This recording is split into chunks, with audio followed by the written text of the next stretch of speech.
Hey, it's Matthew Porter with another Drafthouse Diary for November 1st, 2022, Tuesday. And I've come out again to the Sloan's Lake, Alamo Drafthouse, to see the Banshees of Inisherin. And I've got a special guest with me this time around. That would be, I'm his dad, he's my son. This is Ian Porter. You'll know Ian if you listen to the IMMP Podcast, which you can find here on YouTube or at www.immproject.com. The Banshees of Inisherin, filmed by Martin McDonagh, starring Colin Farrell and Brendan Gleeson. Same team who made In Bruges, a movie from several years ago that I liked, and it's one of the reasons why I wanted to come out and see this movie. I'm not sure what to make of this movie. Me neither. This was a rough movie in many ways. Ugh. It's a movie that sneaks up on you in that if you've seen the trailers, if you see the first act of this movie, you have a certain idea. It's a picturesque island off the coast of Ireland, and all the people in it are odd but sort of charming and have a sense of humor in their own way. And it seems just sort of pleasant, and yet there's a very distinct and unique conflict that starts at the very beginning. What wasn't expected, what I didn't expect, was the fact that this was really a story about mental illness. Yeah. It became a very dark story, and yet we see these characters attempt to respond. This is a movie like stiff drink. By the time you've had too much of it, you're already way deep into what's going on here. This is going to sneak up on you and hit you, and by the time that's there, you're already following through to the end, which is wild to say. And maybe that's the point of this movie. It's about what happens with mental illness and conflict in a place where there's no escape from all the places and people where you simply always are and whom you always see, and there's no way to get help. I'd be very interested to know when the script for this movie was written, because there's aspects I could imagine being commentary on much more recent historical events, but its context and everything else makes it more of a commentary that is universal. There is things where it's like, oh yeah, I can see how the last couple of years might have caused you to write this movie, led you to this path, but also it seems to be making a point about something grander and more just out there as a truth of facing some stuff than anything more recent specifically has to be. And I think that's what we've seen from Martin McDonagh, who wrote and directed this before, in that he takes these unique, unusual kinds of situations and uses them as a lens through which to comment about and explore some very fundamental universal things. Mm-hmm. So I'm not going to say this was an enjoyable movie overall, but I recognize it was well made. Very, very strong performances. I think that Farrell and Gleeson and all the supporting cast, very, very impressive.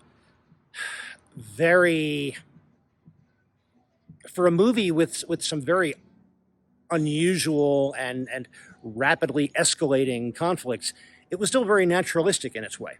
Yeah, this definitely feels like a very human movie in that sense. It's not gonna grow its world bigger than this island in that sense. I'll give you that heads up, and that's part of the point. Well, I usually give movies a rating on a scale of 0 to 4 stars. I'd give this a 2-star rating, which is pretty solid. If the ending were not as abrupt as it was, if it were a little more polished in terms of the way that it handled these themes, I might give it more, but I'd give this 2 out of 4 stars. I'm worried that some of the people who could learn the best lessons, who could get the most out of this film, are the people who are not going to be able to sit through this film. And that's a big detriment to it overall. I think that 2F4 is kind of a good rating on that overall. Well, we don't just rate the movies on the Drafthouse Diary. We also talk about the rest of the theater experience. The pre-show in this one, it was kind of fun. It was a lot of Guinness commercials, some things about Irish music, which of course factors very heavily in the movie, and a lot of focus on one character, I would say.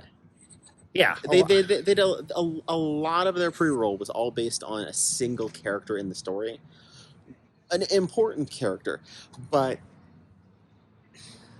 it started to get repetitive in an intentional way. It did, and that does happen with the pre-rolls. They find a hook and they go with it, and they spend much of the half hour talking about those.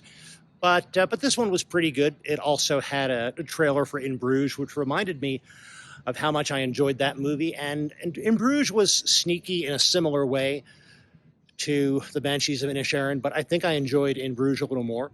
That alone means I'm interested in seeing that at some point. This was my first encounter with this director, from what I can tell, and I was interested enough to see more. And that trailer was as exciting for me as anything else in there, where it's like, oh, okay, I'm getting a feel as to what sort of thing we're getting into. So that was a really good addition to this, even if it was a trailer before the trailers came through. As for food, I had the Caesar salad with the fried chicken added.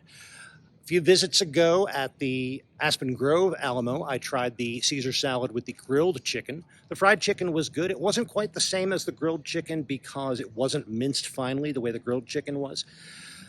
But it was good. I enjoyed it very much. In the future, I'll probably just get the grilled chicken because that was at least as good as the fried chicken and a little bit lighter, so that was good. I also had a Left Hand Nitro milk stout. I've had those before. Those are always very good. And given the setting of the movie, I had an Irish coffee. It's hard to make an outstanding Irish coffee. You could make a bad Irish coffee or a decent Irish coffee. This was a decent Irish coffee. I wouldn't hesitate to get it again. And we got the churro popcorn, which we got a couple of visits ago when we saw Decision to Leave. And Ian, what did you have? I had the seasonal pizza that they've got, which was a finely shredded Brussels sprout with, I believe it was like bacon and goat cheese going on. It was quite nice. It reminded me of a pizza they used to have on their menu.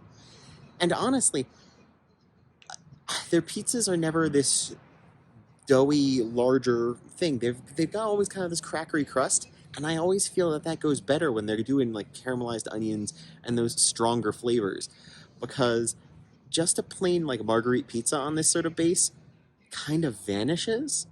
But this was great. This is something I wish they'd keep on the menu more often, because you need something bolder for that kind of crust if the crust isn't going to add as much itself to it. So this was nice.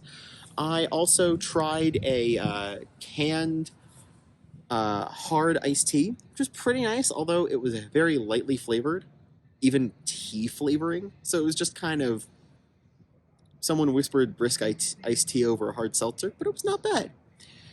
And I just got a pot of coffee, which is always nice. They give you the tall thermos, which is a little hard to figure out how to unscrew in the dark if you don't know one of these to begin with. I was able to feel for like the bump that told me it was open, not closed. But I mean, I was able to get 3.5 cups of coffee out of that thing. It was a pretty good thing. And then I stole some popcorn, which was nice.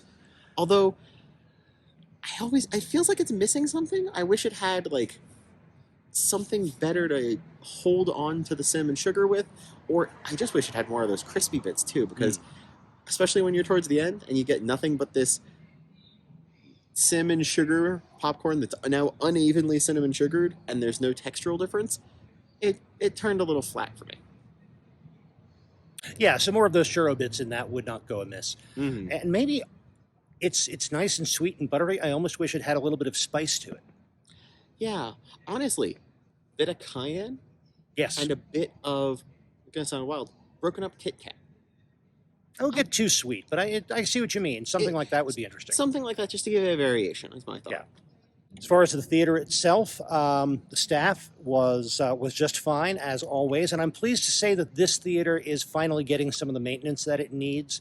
For example, my last several visits to this theater in the men's restroom, there were plumbing fixtures that were just missing, and they were just bare pipes. on the wall, waiting for something to be installed. Finally, things have been installed. So yeah, maintenance isn't entirely being forgotten. There are still some other things this theater could use. This was built second in this area after the Aspen Grove. Aspen Grove has gotten a bit of refurbishment with new seats and the like. The Westminster Theater is newer than either of them. Sloan's Lake needs a little bit of upgrade, I think, but it's still perfectly comfortable. Yeah, I could kind of feel that this one is growing into this space. Being built second, it's still, though, it felt like it was not sure it was going to get to stick around, just in terms of the way its lobby was set up, the way some of the things were.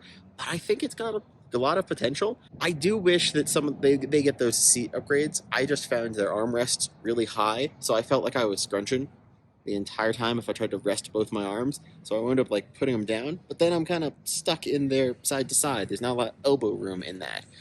So I just hope that they're able to get those seat upgrades, not because this is a great theater in terms of being able to watch the movie. I enjoyed it, but it's just those little things that can get in the way. Well, thanks for watching. We really appreciate it. If you liked this, please click the like button because it makes it easier for other people to find this video. If you want to get more episodes of the Drafthouse Diary, click subscribe. But thank you very much for watching. Ian, thank you very much for joining me on this. Thank you for inviting me. And I'll be back with another Drafthouse Diary soon. And in the meantime, enjoy your movies. And when you do, stay till the end of the credits.